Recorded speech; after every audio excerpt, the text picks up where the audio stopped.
I'm Dr. Craig Escude, the host of IDD Health Matters, a podcast where we talk about health, wellness, and health equity for people with intellectual and developmental disabilities. Hope you enjoy it. Hello, and welcome to this episode of IDD Health Matters. Our guest today is Natalie Symons. Welcome, Natalie. Thank you so much for having me. So you're a nurse in the field. I am. Of supports and services and health and wellness for people with intellectual and developmental disabilities. Correct. So tell us what you do in this field specifically. So I'm a registered nurse by education, but for about the past 9 years, I've been the director of Milestone HCQU West, and that is a healthcare quality unit. So HCQU stands for Healthcare Quality Unit, and that's specific to Pennsylvania. It is specific to Pennsylvania. There are 8 of them across the state of Pennsylvania, and we are all contracted with the state to provide training and technical assistance to agencies that support people with intellectual disabilities in Pennsylvania. My specific HCQU, HCQU, is in Western Pennsylvania, and we have 9 counties that we support. We do training. We have roughly about 250 medical and behavioral topics that we train on.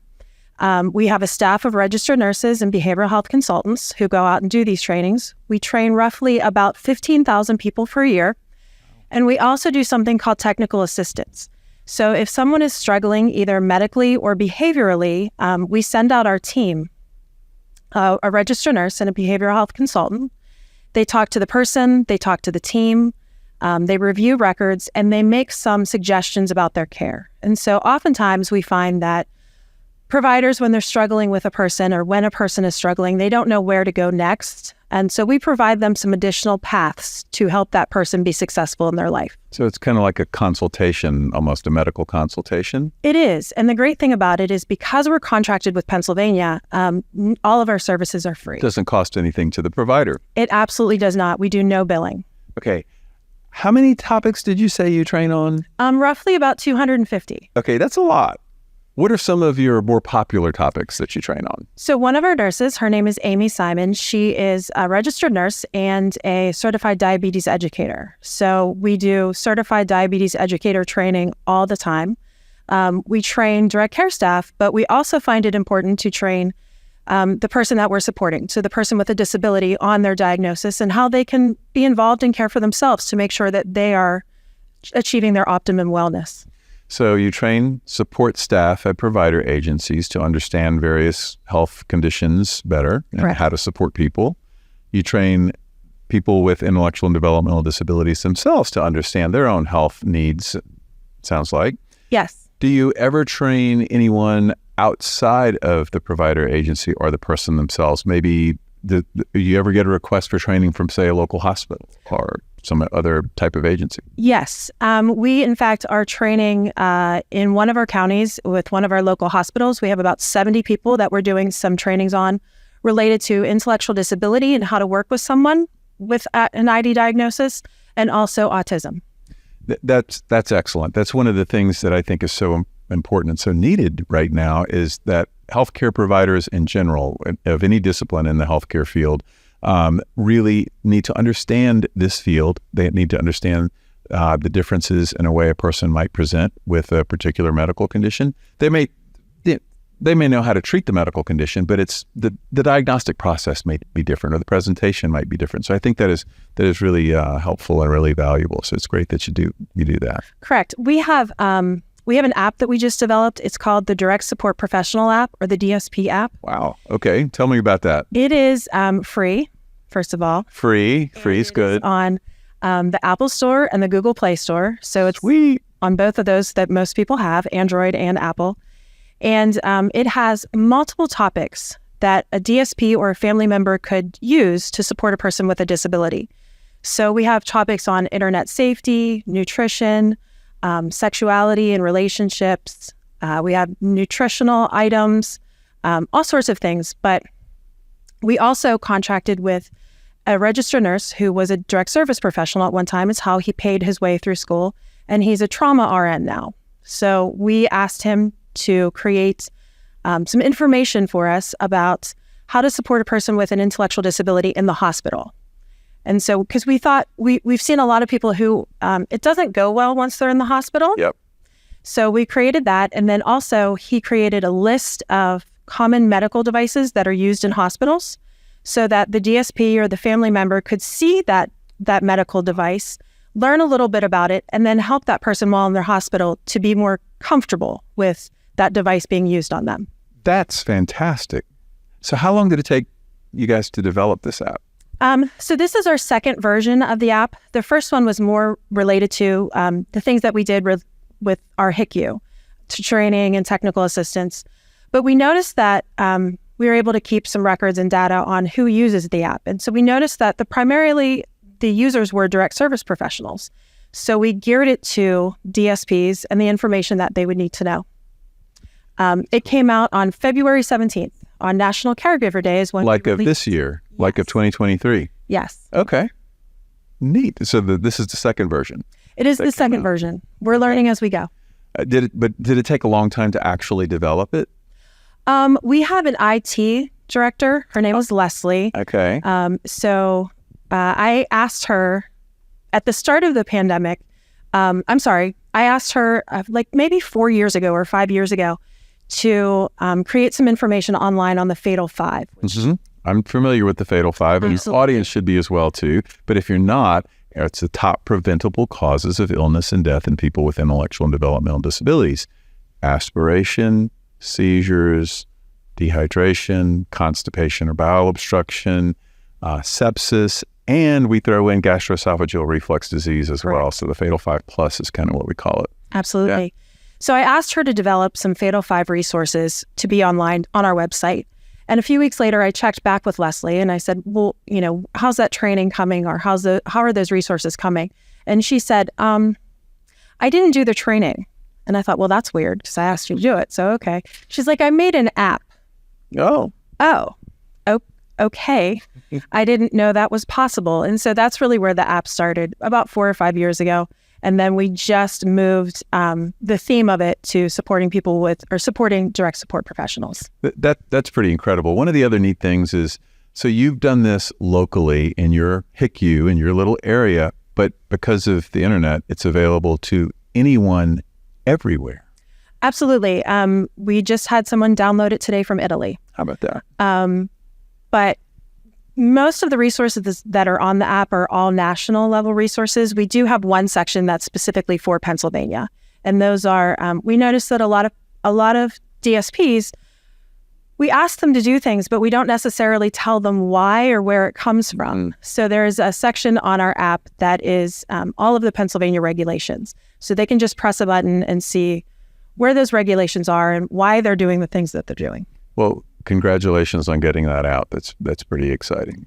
Thank you. Yeah. We are really interested in how technology can be used to support our system and support people with disabilities. So we created the app.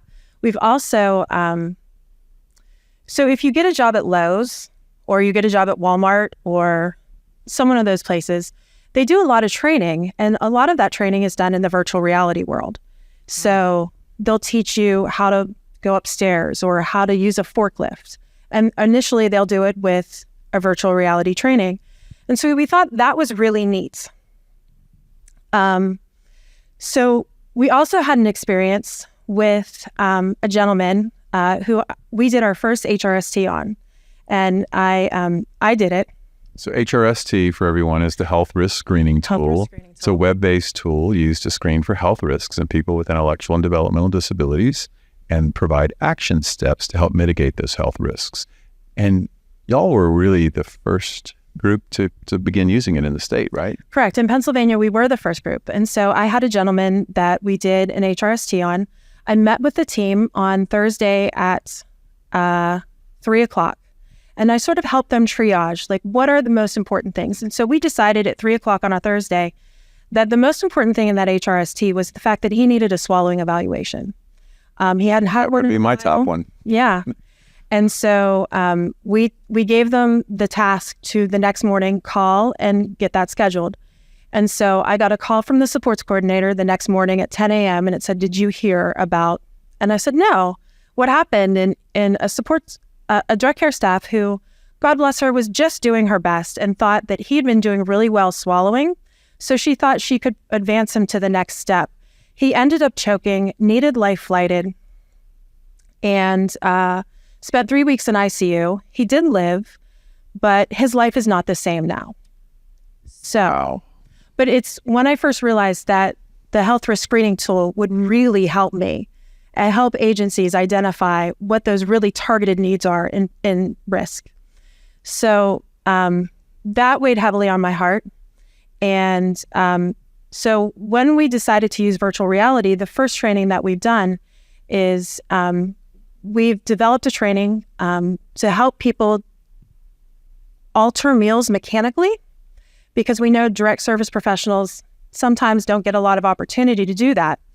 And so they put on the Oculus headset, they're transported to a group home. And from there, they are tasked with altering 4 different meals for 4 different people that they see in their group home. And in order to do it successfully, they have to alter those meals, and then those people have to eat those meals without choking. Sometimes it works, sometimes it doesn't. Sometimes they make a mistake and they don't alter the meal correctly, and then that person chokes. Sometimes they choke and they're okay, and sometimes they choke and they're not okay. And the reason why we did that is we want people to make mistakes. We want people to learn from their mistakes, but we want them to learn from it in virtual reality. Yeah, that's a much better place to make those mistakes for sure.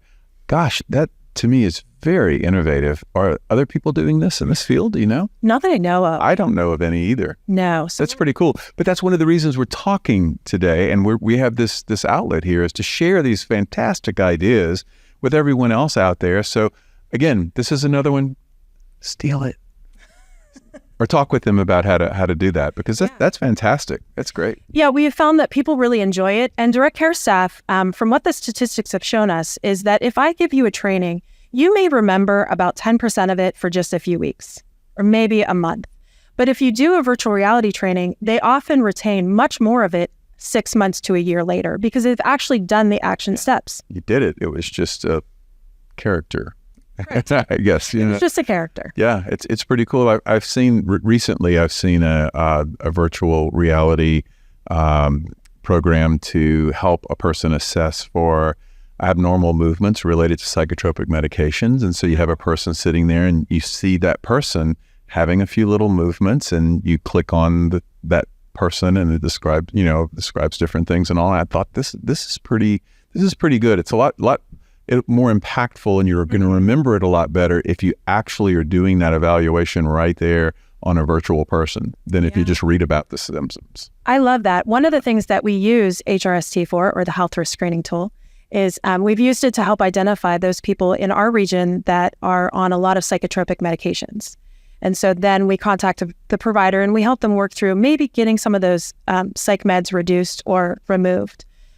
With physician approval, of course. And that's one of the built-in reports in the system, is you can look at how many psychotropic medications a person is on. And not to be a plug too much, but if you want to learn more about the health risk screening tool, you can reach out to Intellectability at replacingrisk.com.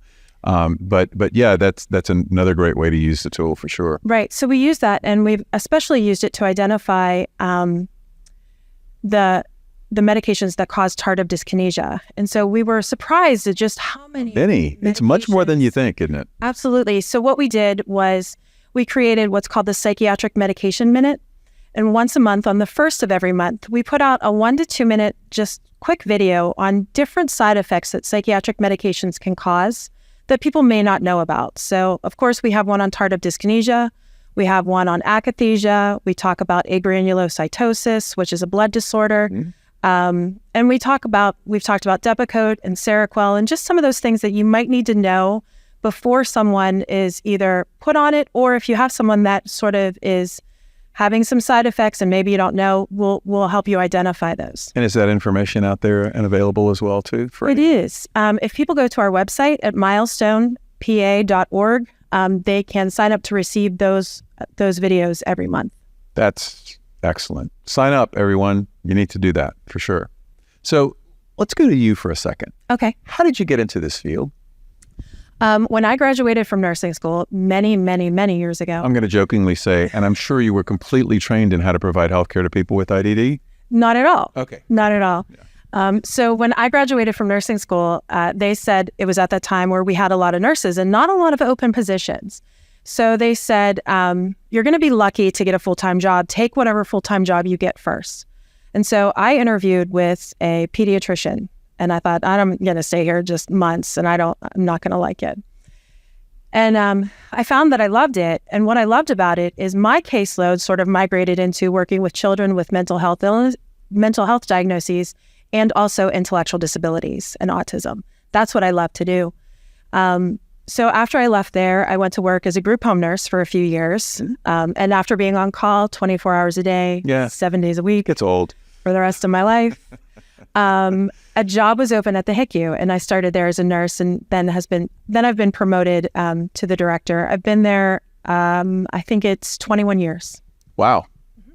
You know, this is something that happened with me, and it happens with a lot of people, I think, in this field, is we don't really even know about this field as a career opportunity when we finish our health training. Absolutely. And sometimes you kind of just fall into it by accident, which is what I did, and you realize, wow, this is a really neat place to work. It can be extremely rewarding. I don't know. What add to that? How would you describe the field as a place to work? Well, I love it because I just never know what I'm going to do every day. So some days I wake up and I have an agenda and I think I know what I'm going to talk about. But honestly, like, my day varies between, I spend a lot of time talking about relationships and sexuality, abuse prevention. We talk about diabetes. We talk about autism. I mean, just anything that we can think of. And then because I am connected with the state, we get put on, sometimes we get voluntold We all do. to participate in things that I never even knew existed. And I just get to learn so many things. And I always encourage people to enter into this field because not only do you get to learn a lot, but the people that I have helped support are just the most fantastic people. And I love that. Just, the very first day that I was working as a group home nurse, I was introduced to a woman, and they said she's really scary. She has intermittent explosive disorder. Mm-hmm. I was like, oh, that's terrifying. Can be pretty tough. Yeah. And so she walked up to me and said, are you my nurse? And she had a real deep, gravelly voice and liked to talk real close. And I said yes. And I was a little scared because 2 very large men were in a closet the night before hiding from her. Wow. Yeah. And so she said, my leg hurts. And I was like, that's okay.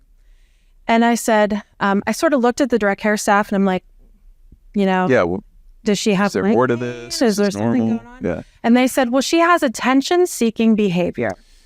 The infamous diagnosis that is not a diagnosis ever. not, but It means you need to look harder. Well, it was my first day on the job. Yep. And so I was like, oh, okay, that must mean something.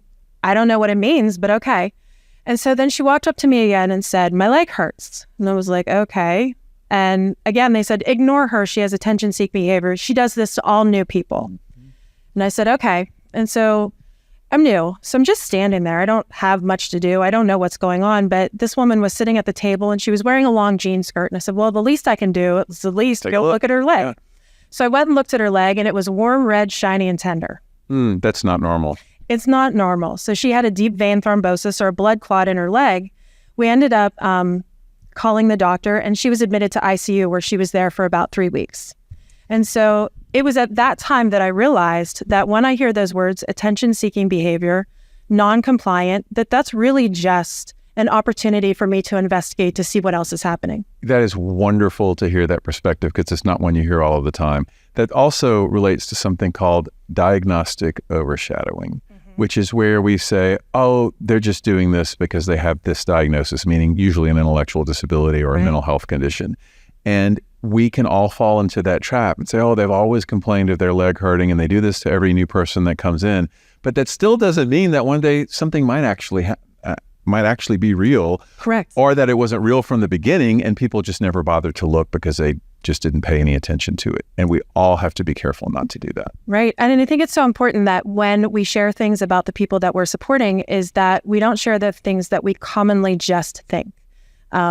Just because she's always been attention seeking or always been non-compliant, that we just don't dismiss those things. Yeah. I had a patient once that was always a picky eater for many years and always bit her arm for many, many years. And finally, she had dental care, but it finally came to the point to where she had, her teeth were just in terrible condition. She did not let anyone do much care at all. And she ended up having to have them removed, which is not good. Okay. We should be preventing all of these things. Correct. However, after she healed up from that, she was no longer a picky eater. She was no longer biting her arm all of the time. And what happened was, or what we realized was, it was really dental pain for many, many years that she'd been experiencing. Correct. And it was incredible. So just because she always did that doesn't mean there still wasn't a treatable underlying cause. Right. In fact, when we get calls that someone is having some behavioral difficulties or challenges, the first thing we ask is, when was the last time they saw a dentist? And when was the last time they had a bowel movement? I was about to say, if you didn't say that, I was going to say it. Yeah. Because that's one of the biggest things we talk about. When was the last time? Yep. Because constipation is a major problem in this field. So it hasn't been released yet, but I'll share it with you and everybody else out there. So we talked about the Fatal Five and everything that, we try to combat it every single day. One of the things that we've done is it's called Wellness War. It is an app for people with intellectual and developmental disabilities. It's available on the Apple Store and Google Play Store, same as the other one. And it has 10 challenges on it. And it's all challenges that are sort of related to the Fatal Five. So we ask people to, let me start from the beginning. They can download the app and then send it via text or via email to one of their friends, a direct care staff, a family member, and challenge them to a 7-day wellness challenge. And so they can challenge them to drink more water every day, eat a little healthier, increase steps by either 2,000 or 5,000 steps a day. We also have some challenges related to oral hygiene. And so one of the things that we are trying to combat all the time is constipation. And so better nutrition, increased activity, and better fluids really help. I love that. And finally, an internet challenge that's not harmful, but could actually be helpful, right? Yes, that's what we're hoping. Well, you guys are doing some very innovative things there. There's no doubt. And I love hearing about it. I hope we get to talk again and hear what you're doing later on. Absolutely. Down the road. Friends for Life Residential Care, specializing in support for individuals with developmental disabilities, offers services like adult day support and home health care. Emphasizing empowerment and quality of life, we live by the motto, "My ability is stronger than my disability." We are currently hiring, welcoming those passionate about making a difference. Learn more and explore career opportunities at friendsforliferc.com.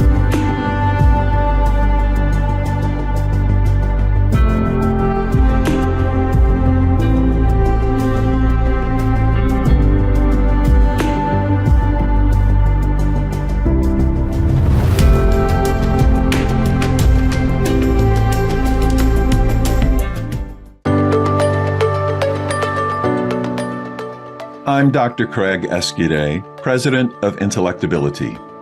State developmental disability agencies, managed care organizations, and providers across the United States use Intellectability's health risk screening tool,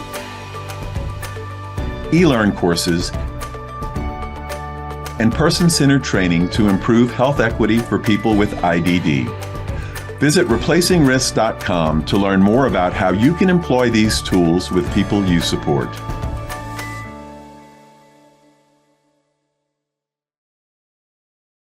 But before you go, we have to do the little 3 and 3 challenge, speaking of challenges. So I'm going to ask you to tell the listeners 3 things in 3 minutes that you think they should know or that they can do or to keep in mind that can improve health and wellness for people with intellectual and developmental disabilities. Okay, well, the first thing that I think you can do is help them find ways to increase their activity. And so we see a lot of people that walk from their house to their van to their day program and back every day. And that's it. That's it. Yeah. So help them find ways to increase their activity, whatever that is that they like. Do they like swimming? Do they like Zumba? Do they like walking at the mall? Our specific unit hosts walking days at our mall every other week, and then we encourage them on the weeks that we're off to walk as well. So just simple activity every day will help prevent constipation and all GERD and all those other things that you see. So we encourage that all the time. We encourage people to just listen. Mm-hmm. Listen. Yeah. When the person you're supporting is talking, listen. And I can I add to that just Sure. a little bit? So I talk about listening with your ears, but I also talk about listening with your eyes. Absolutely. And watching, or just watching and being observant. Because sometimes, I might get a call, or I would get a call to see someone who's just not acting right. Correct. You've heard that before. Absolutely. And I would just sit and watch them for a while. Mm-hmm. And you can pick up very subtle things. So listen both ways. Right. And if there is something that you know is wrong, but somebody's telling you that it's not, go to the next person. Agreed. And then if they're not listening, go to the next person. You are, the person needs to be their own advocate if possible, but if they can't, then it's your responsibility. So advocate and talk and talk and talk and talk till you can't talk to anyone else if you know something is wrong. And number 3? Number 3, I would say just enjoy what you're doing. Yeah. It is a blessing every day to get up and work with people with intellectual and developmental disabilities. They're not all full of sunshine and roses, and they're not all cute, sweet little old women with Down syndrome. But it honestly is a blessing to get to be in the system and do what we do every day and to be helpful. And so really just appreciate what you get to do. Those are wonderful things to keep in mind, especially that last one there. Natalie, thank you so much for taking the time to talk with me today, to share your stories with us, and more importantly, for the amazing work that you're doing in this field. Thank you. It's an honor to be here.